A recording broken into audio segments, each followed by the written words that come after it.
state, or that's the story of the NCR market. We think of NCR as a cohesive real estate market, and it is to a large extent from the perspective of a real estate buyer.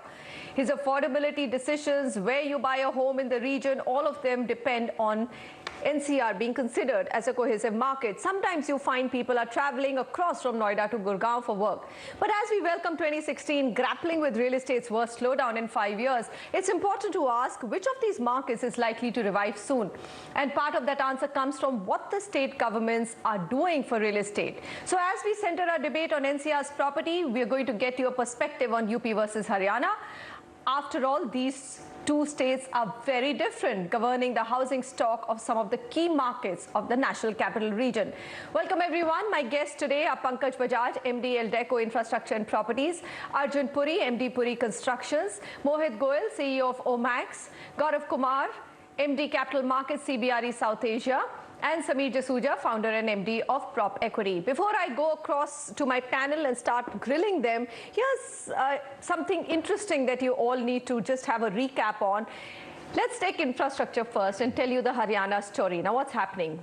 Clearly, and for everyone to watch, lack of proper planning and administration has left Gurgaon's infrastructure in shambles. Roads in pathetic conditions, dug up in every corner, sewage, garbage disposal, water tables, everything is a concern. And you've been reading about that and hearing about it. Metro projects, though, on the other hand, are a plus. Extension of rapid metro is in progress on a PPP mode. A survey has been conducted to connect Gurgaon directly with Delhi's sub-city Dwarka. So those are some thumbs up for infrastructure of Gurgaon. The existing metro line ending at Hura City Centre metro station is also getting extended to connect old Gurgaon with new. So lots, metro has literally changed Gurgaon's connectivity, and in what a big way. In September last year, Faridabad got direct connectivity with various parts of Delhi via a 13.7-kilometer long metro corridor. So these are some of the plus points and the big negative of Haryana when it comes to infrastructure. Now let's shift focus to Uttar Pradesh. And when we say Uttar Pradesh, clearly the markets which we are interested in are Noida, Greater Noida, Yamuna Expressway and Ghaziabad. When it comes to infrastructure and connectivity, Noida seems to have an edge over Gurgaon, at least in terms of planned and better roads. They're much, much better. We'll have to give it hands down to the UP government on that front. NH24 is getting widened. Prime Minister Narendra Modi rolled out a 7,500 crore decongestion plan for NH24 on the second last day of 2015. So just before the year ended, that was a big news and bonanza which came in. This highway connecting Delhi to Meerut will be upgraded into a signal-free access controlled expressway. This will cut travel time between the two cities to just 40 minutes. You also have existing NH24, which will be widened into a signal-free 14-lane expressway. And this bypass has emerged as a big one for affordable housing. Metro, what's happening? Noida and its twin city, Greater Noida, are being brought closer with a 30-kilometer long metro corridor. And Ghaziabad metro extension, 9.6-kilometer long elevated Dilshad Garden, new bus adda stretch is likely to be commissioned in 2017. Okay, I've gone breathless, so I'm going to now open the floor to my panelists. So Noida versus Gurgaon, that's the big question. Let's shift it to the centers that we are actually looking at. Pankaj, what do you think? Which one's better placed? You already summed it all up. No, I haven't summed it up. I've just said the good, the bad. See, the infrastructure... You're free to tell us the uglier parts that we've not spoken about, or the really good parts, excellent parts. See, the infrastructure in UP, which is Noida and Greater Noida, is really excellent. The master planning is excellent. And when we say infrastructure, not only roads, but sewer, electricity, almost everything is in place. Gurgaon obviously has the advantage of the proximity to the international airport and a lot of MNCs having their presence there.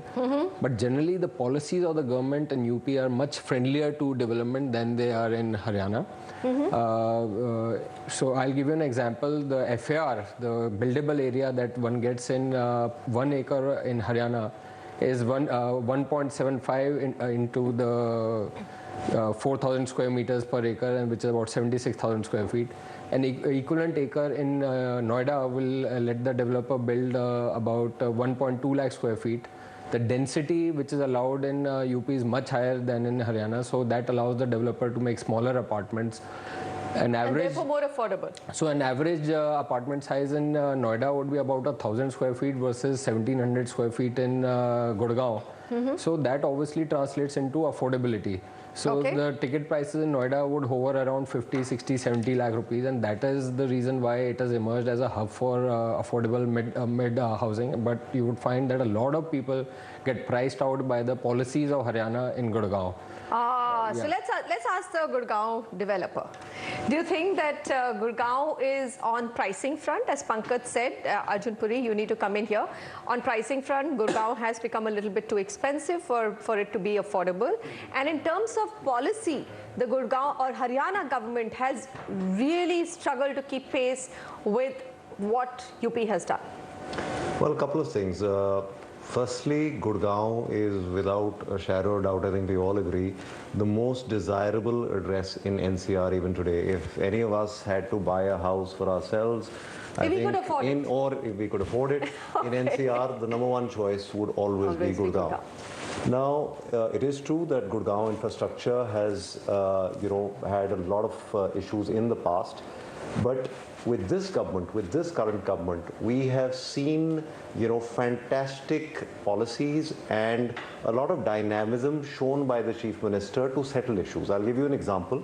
So Dwarka Expressway was, embroiled in litigation for over 5 to 6 years. It took this government only 6 months to come to power, and within that time they have, made the entire Dwarka Expressway litigation free, and now that road is coming to a verge of completion. So, in that way, they've been extremely good. Now, as far as policies and affordability are concerned, Haryana has unveiled one of the best licensing policies in the country. They have recently introduced a new licensing policy under which they have allowed licenses to be given for townships even on 25 acres, and they have unlocked a huge amount of land in Haryana. So I think even affordability is something that the Haryana government has really worked on. Okay, all right, I'll come to each of these points and get independent expert views, but Mohit, what's your point of view? I mean, you're there in both markets, but literally, I mean, as a developer, do you find that UP policies are far more encouraging, far more conducive to your business than Haryana is?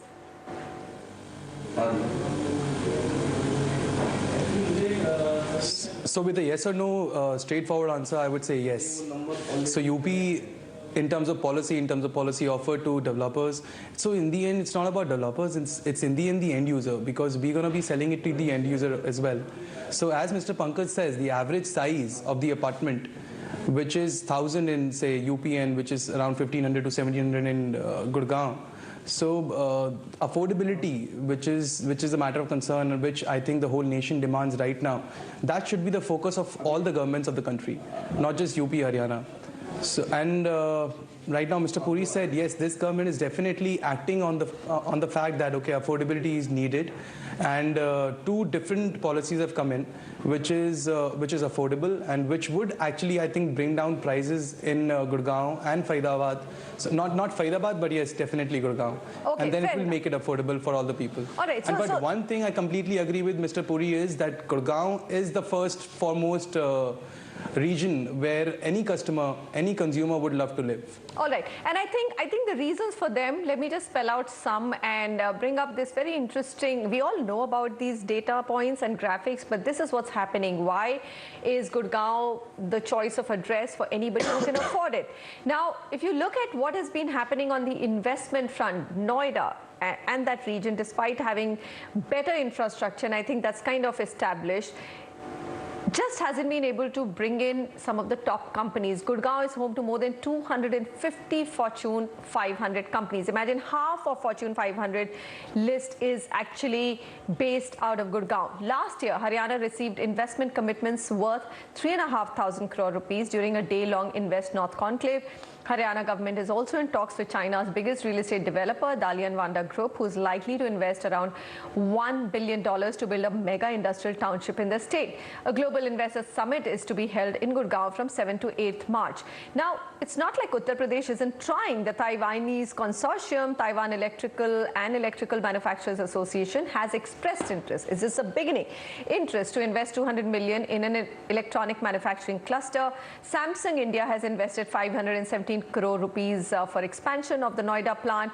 Spice Group has also announced an investment of 500 crores. So these are small ones, but remember, I mean, still the biggies are not making a beeline for Noida region. Sameer, is it because just it's a lack of airport? Is that what's holding back Noida, or is there much more? No, I think it's primarily the lack of airport, but also the first mover advantage that Gurgaon had and it's been able to capitalize upon is the first few multinationals like the G's and the Pepsis that moved, and the private development that was there really lived up to the expectations, at least on the commercial side of things. They had complete control of the commercial facilities that they were building out, and Cyber City is a prime example of that. You have over 25 million square feet being developed by a single developer, and out of the 250 Fortune companies that you're talking about, 100 plus are over there only. So I think first and foremost, it's been the proximity to the airport, the commercialization of Gurgaon, thanks to all the big multinationals coming in, and then the private developers have done their job of building world-class developments over there.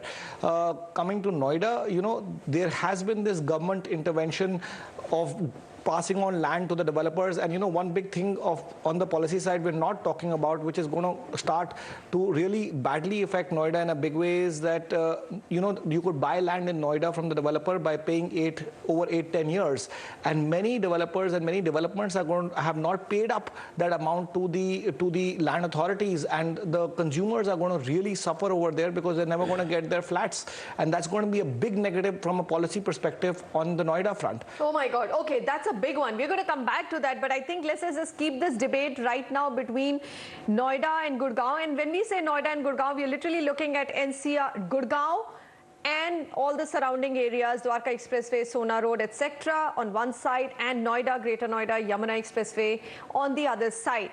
Gaurav Kumar, what's your point of view? I mean, in this whole story of Gurgaon versus Noida, do you accept that Noida does have better infrastructure and planned cities versus Gurgaon, which is, you know, collapsing under infrastructure issues? But on the other side, it's still the better address to be in. I think, you know, you can't debate the fact that the Noida administration historically, and it's not just been built in a day, you know, from the last 15 years, they've been very, very focused on infrastructure development. And from their point of view, you know, they've done what they could do for land allotments. Now, you know, obviously the private sector may not have stacked up, but at the end of the day, the reason Noida is so affordable, one, like Pankaj said, it's smaller unit sizes, but two, also because you have a 7-year payment schedule to pay for land. Now, I know it's become a big monster now because developers may or may not have paid it, but from their side, the administration has been very, very proactive. As far as Gurgaon is concerned, sure, it's become a critical hub. But one of the things that Gurgaon needs to be careful about now is the rising real estate costs. You know, if you look at the cost to occupiers, historically, all over India, that $ per square foot per month mark has been the magic figure at which it makes most sense for multinationals to come and expand in India. Now, Gurgaon's breached that this year. You know, Gurgaon is well above that mark. And in a way, that could be Noida's opportunity, because while the government's been very successful in attracting private development investments, they've not been as successful in attracting multinational occupiers. So while Gurgaon would do 3 to 4 million square feet every year, you know, Noida does about 1 million square feet. So it's a great affordable destination for end users of residential products, but not so much for occupiers. The other place I think where Noida lacks is social infrastructure. You know, the reason Gurgaon is supposed to be so cosmopolitan is because it's got the fancy hotels, it's got the malls. Of course, DLF just started their new mall in Noida, so that should help greatly. But from an employee's perspective, you know, where would I rather work between Gurgaon and Noida? I would always vote for Gurgaon. All right, fair enough. So infrastructure, clearly Noida wins hands down, but in terms of job creation and where you would want to work, it's Gurgaon which wins hands down. I'm hoping that the big DLF mall would also create a new destination for social infrastructure. But I think I'm going to come back to that very, very big point which Sameer just raised, which is that a lot of buyers of Noida projects are probably going to be in for a shock, because number of developers who have got land from Noida Authority haven't really paid up for their land. Pankaj, is that true? I mean, how big is this problem, and how serious could it be for the buyer? It is true, and in terms of putting a number to it, I'm told the figure is about 4,000 crore rupees, which various developers owe to Noida Authority or Greater Noida Authority and are in default of. What I'm not so happy about is that why is this a shock? Why is there no transparency about it? Why should one discover it in an off chance in a TV program? I mean, this information should be on Noida Authority's website. The developer should be forced to put it on their website, whether their installments to the Noida Authority or to the Greater Noida Authority are up to date or not. This should not come as a surprise to the buyer once he's about to get his possession. Of course, there is some semblance of safety when you take a bank loan, because you expect the bank to have done its diligence. But the problem is, let us say somebody booked a house in 2013. Maybe a developer was regular in his payments to the authority till 2013, but started defaulting thereafter. Right. And it's 2016, and you're about to get possession of your house, but lo and behold, you can't get the sublease deed done in your favor because the developer has defaulted. Oh now, this information should have been there on the website, and it's not too late even now. I would strongly urge not only the Noida Authority but also my developer fraternity to have this transparency with the customer. Let him decide if he wants to go with a cheaper flat with a defaulting developer, so be it. But let it not be a surprise to anybody. I cannot even believe it that we've just discovered this on a regular debate. Okay, Sameer, yes, you need to come in and make a point there. What happens to all the buyers who've locked themselves in, bought the projects in 2013 and are going to now discover that they really cannot even get ownership of their flats? They are in a very big soup. But coming to a very small defense on the Noida Authority's part, you see, they've come out with this, I would say, a bad policy where in terms of cancelling the allotment, they are not doing that. They are just charging more interest. So you have that 8-year period. So if the developer says, I'm defaulting today, say in 2013 or 2014, I'll cover up for that payment 3 years later. And till he doesn't give possession, he's absolutely scot-free. He just has to pay a higher amount of interest. There is no pressure from the Noida Authority, or there is no system that is being followed by the Noida Authority where if there are X number of flats that are getting sold, there is an escrow grading created and the first payment goes towards the land, and because that's the most important part. You don't even own the land in which you're building these so-called apartments. So you're telling me that this is probably the biggest thing which is going to become the undoing. I mean, literally, the NCR market will collapse, Sameer. I mean, the Noida market will. The Noida market, not the NCR market. Okay, here, I think, this is extremely scary. I know Mohit wants to contribute. No, okay, Noida market will also not collapse. Let's find out what. Confidence will get eroded a lot. Because Mohit, go ahead. So let's be developer specific, because this problem is there in Gurgaon also, because a lot of developers have taken EDC, which is external development charges, on a payment plan of 3 years. The lot of developers who haven't paid EDCs, and therefore those developers also cannot give possession to the customers. So this is not a generic, say, market problem. This is not a policy problem. This is a developer specific problem. Okay. And you would see a lot of developers, say, who are doing a good job and who've paid on time, who've given the possession, and we cannot make a huge statement out here that it's a scam happening out here, or the customers would not get possession. Okay. I mean, we cannot give a generic Noida statement, negative statement here. Fair enough. And I agree that we can't give a generic statement, but here's my question to everybody here on the panel. Here's a market which is grappling with the worst slowdown it's seen in 5 years. Sales have literally halted across the board. There's already an erosion of confidence. Everyone's waiting for prices to come down more. In such a situation, if you find out that your developer, right now there's no transparency, who are the good developers? And that's what Pankaj is saying, Mohit, that please specify who are those developers who are not paying to Noida Authority, who could be in trouble. It could be 20%. 4,000 crore is not a small number, not a number that you can just sweep under the carpet and say, hey, forget it, it's not going to dent the Noida market. I'm sorry, the erosion of confidence is going to be very, very hard. And I think as an industry as a whole, every developer should be worried about it, not just media saying, hey, this is something worrying. Even all of you should be extremely worried about it. All right, let's shift the focus. And Mohit said something which was very interesting. He says, why are you making it only a Noida problem? There is an issue in Haryana as well. And I do know that. EDC, let's see what's happening. A whopping 11,000 crore rupee worth of EDC was due from developers in Haryana in 2015. This amount was outstanding against the licenses granted by the Department of Town and Country Planning. Now the CM has himself decided to intervene to help the authority collect dues and bring developmental work back on track. Arjun Puri, so it's like both sides are something not okay. Well, one thing I'd like to say is, what is the most important thing when you buy a property? Title, right? In Haryana, when you're buying a property, because of the policy of the government of Haryana that the developer must buy his land or his title must be his own. He must buy it himself and then come and get a license. I think that is a very prudent policy, and that ensures that when you buy in Haryana, your title is 100% secure because the landowner has been fully paid for. Even in the case of Noida, the issue is when Noida Authority is also acquiring land from, private farmers, later on the farmers come and ask for enhancement of, the acquisition, or they challenge the acquisition altogether. So, title in UP is always, there's always a question mark till such time, the acquisition process is complete. In Haryana, your acquisition has to be 100% complete before you get your license. Your title as a buyer is 100% secure.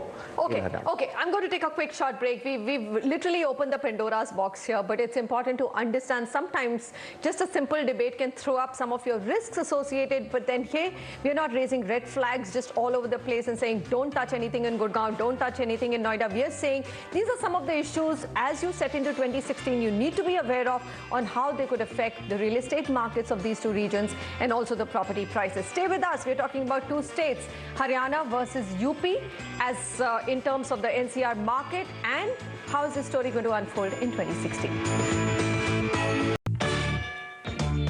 Welcome back to an extremely interesting debate on Haryana versus UP, and if you narrow down to NCR or National Capital Region, it's literally Noida versus Gurgaon, and of course we're taking these two as representative markets, everything surrounding it as well. The questions which have been raised, which of course the panelists themselves have raised, which could be worrying, are number one, irrespective of the fact that infrastructure is lovely in Noida and clearly wins over Haryana, there's a big issue which could unfold in 2016. We are at the beginning of the year and we do need to take a crystal ball and see what are the things which could affect Noida's revival.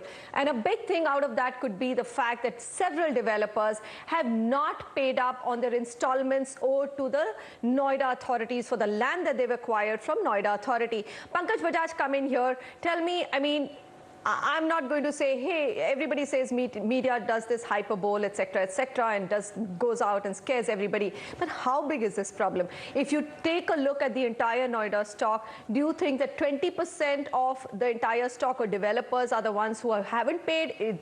Could the number be 30%? Could it be higher? I think 20% would be a fair assessment. And so that's the bad news. The good news is that 80% of it is regular.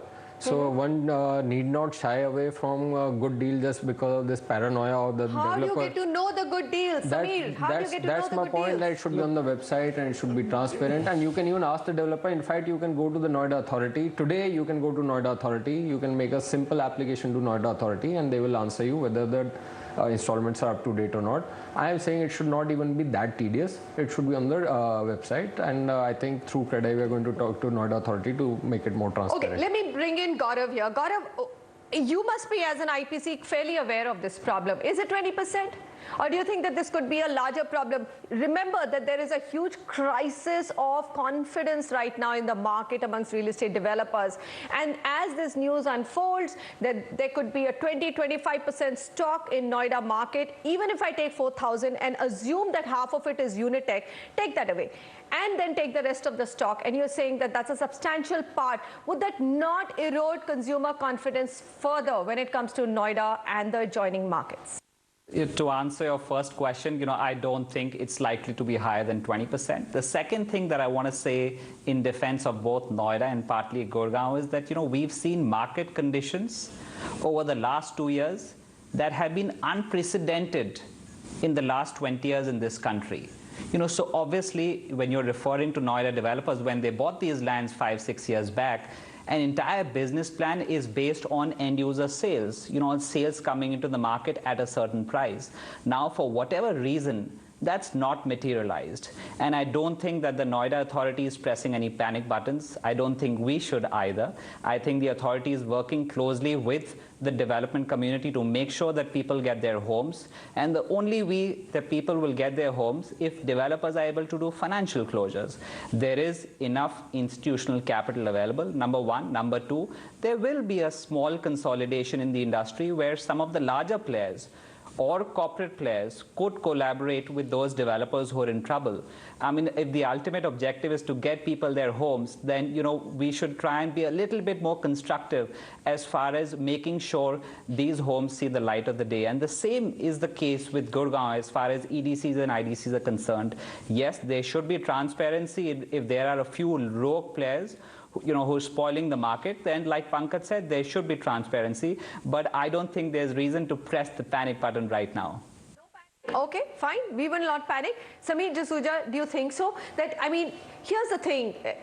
At the end of the day, everyone wants a consumer to get a home. So far, really, what have authorities been able to do with a Unitech, with a JP, with a BPTP? Which have literally killed the NCR market. I mean, collectively, these three companies, though Emaar is now delivering, so I won't, use that name in the same breath, because at least the intention there is to deliver. Late, but it's coming. DLF, late, but it's coming. These are some of the biggest culprits of this market. Tell me, I mean, do you share Gaurav's confidence that don't raise the red flag, because sooner than later Noida authority will come at a conclusion or a solution for it? Are they going to waive off all the fees that the developers owe them? Well, this whole story in Noida, first of all, has to play out.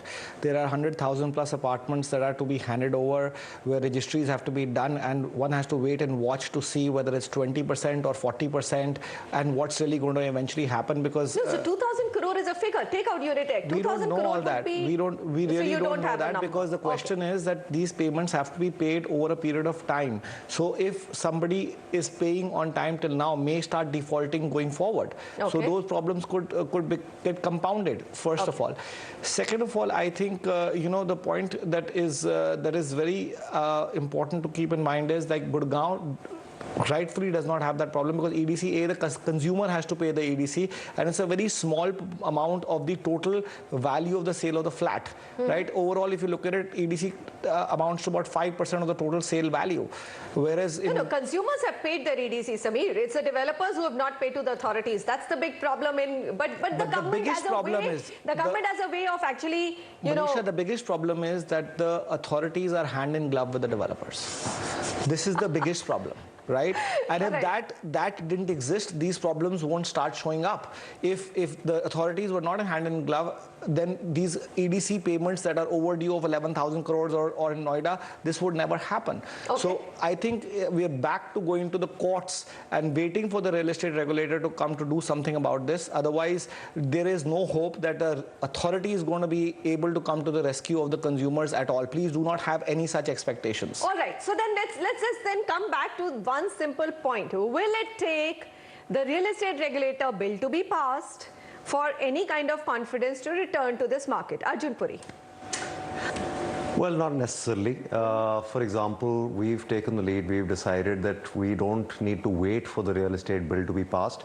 We can very easily, put all those regulations upon ourselves. We've adopted some policies in our company. The real estate bill, the biggest demand was that there should be equal compensation both for the builder as well as for the buyer. So we have already announced that. As a policy, that is something that we are going to be doing henceforth in all our projects. But Arjun, this is a good intention developer. They're looking at you, and if you do get success, you will have other developers doing it. Except if it doesn't happen, if it's not honored, there is still no recourse for a buyer, isn't it?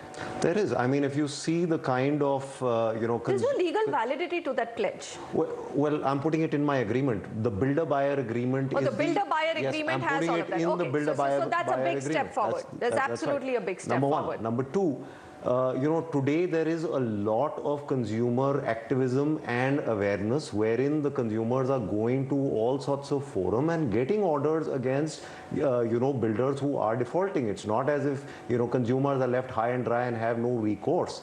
I think we have all seen in today's newspaper the kind of events that have happened with various builders who, have not honored their commitments. So Nobody is behind bars. Nobody is behind bars, and homes are really. I mean, I've already named a few. I do not want to rest or continue in that same direction. But having said that, let's come back after this very short break and see what are the positives in 2016. What are some of the things that developers in both these markets are looking forward to on the policy front, which could help or at least revive the market sentiments in both these markets. We'll come back in just a moment. This is the story of two states, UP versus Haryana, Noida versus Gurgaon.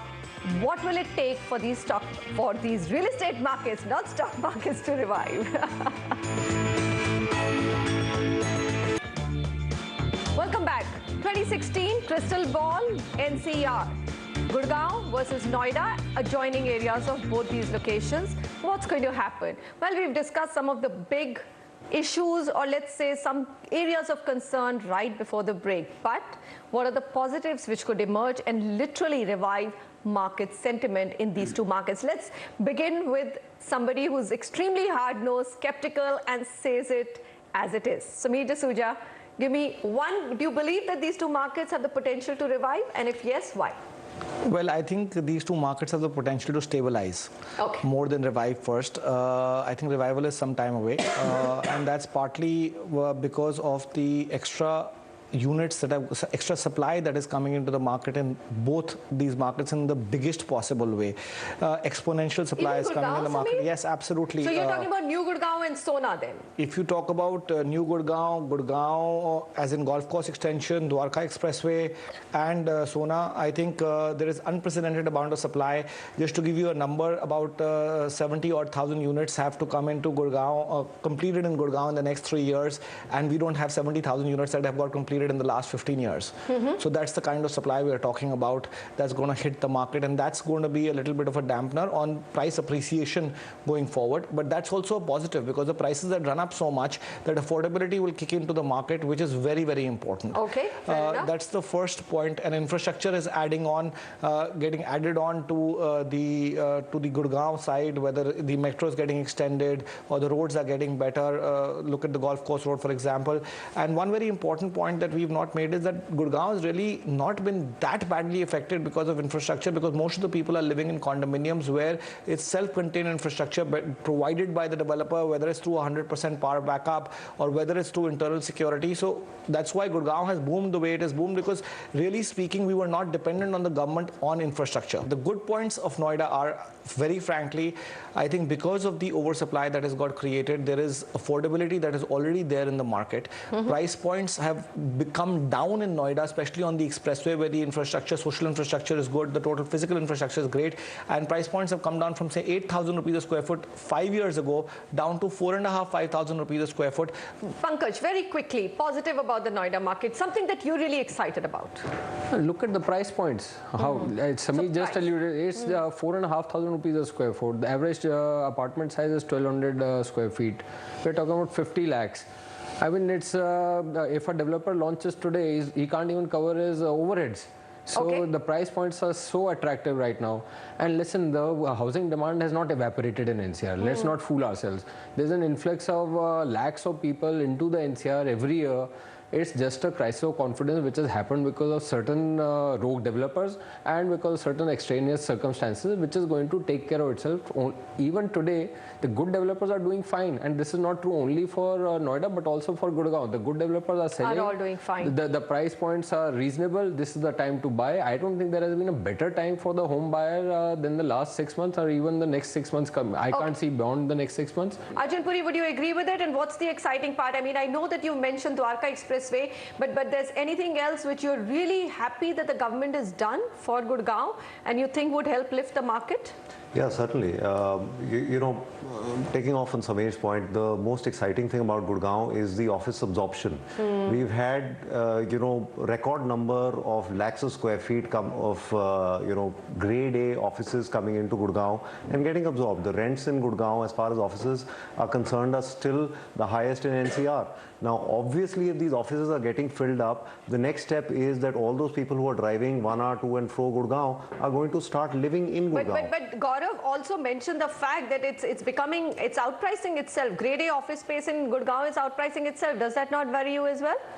No. You see, where an office hub develops, there every major office corporate wants to come in. I mean, recently, for example, BKC is one of the most expensive office hubs in the country. But, you know, everyone worth his salt, every Fortune 500 wants to go to BKC, even if the rents are 400 rupees a square foot. All right, so that's the most exciting part. And of course, Dwarka Expressway getting clearance. What is your time frame as a developer? Are you taking 18 more months for it to be completely hassle-free and the expressway to be constructed? So the expressway, you know, physically is going to be complete in the next 8 to 9 months, even though, you know, our Chief Minister has given a deadline of June 2017.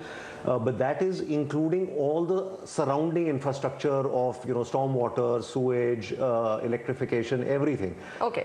That's the deadline he's given. But the actual physical expressway will be ready in the next 8 to 9 months. 8 to 9 months. So two exciting points there. Mohit, what about you? You're in both the markets. One point about Noida and one point about Gurgaon. Highlight which gives you hope that there's light at the end of the tunnel in 2016. And I would say light is still there. I mean, as Mr. Pankaj said, that good developers are selling right now. Like last 6 months, if I would just pitch our company's number, we've done sales of around 400 crores in Noida and Noida around. And say for Noida, it's affordability. For Gurgaon, I would completely give it to office absorption. I don't know why Noida is not able to do that. I really think that Noida Expressway should become the future hub of all these office spaces, because the kind of rental it's there, it's like nothing. 50, 60 rupees, 70 rupees per square feet. You get the best office space and the best infrastructure. Absolutely. Okay, well said, well put, well concluded. And I think the answer to Noida not being able to attract office space is simple. Sameer said law and order, and I'm saying no airport. These are two really, really big things which need to be fixed. Gaurav, let me get concluding remarks from you before I wrap out of it very quickly. One biggest highlight or positive which could emerge in 2016 for Noida, and one for Haryana or Gurgaon and the adjoining markets. The good thing for both these cities, and especially for home buyers, is that, you know, developers have recognized that real estate is an operating business. So, which means that the crazy days of land banking are over. You know, everyone works with very, very prudent business plan assumptions. As customers give their money, they will build, they will pay back the lenders. So I think Noida and Gurgaon have to coexist. As far as Noida infrastructure is concerned, you have the 8-lane Kalandi Coach Bridge. You have the metro connection between Kalandi Kunj and Botanical Garden in Noida. Then you have the city center connection of the metro going right up to sector 150 of Noida. Similarly, for Gurgaon, you have the KMP. You have the upgradation of NH8. So I think there's plenty of good news, but as long as we don't create any shock therapy for the development community, because ultimately they are the ones who've got to deliver homes to buyers. And I think that's something I really feel strongly about. All right, gentlemen, thank you very much. Pankaj Bajaj, Arjun Puri, Mohit, Sameer and Gaurav. Gentlemen, thank you very much for being with me here today. 2016, it's going to be a difficult market. The classic battle then between Gurgaon and surrounding markets versus Noida representing the bouquet of UP and NCR will continue, I think, for some time. What needs to happen is the affordability of Noida. Well, you need to marry it to actually big companies making a beeline for Noida, so get an airport and also improve the law and order situation. For Gurgaon, the story has to be very simple. That EDC has to be paid to the government. The government actually has to use it to make the roads better, remove all the potholes, the inundation which happens during rains, just simple things, sewage, water, just make sure all of that is available. And I think both these markets are going to be one of the best times to buy in 2016 from an end user's perspective. I'm stating it. I don't know, or nobody knows when the prices are going to start galloping. But if you are in the market to buy something to live in, 2016 could be the year for you. Goodbye and thanks for watching.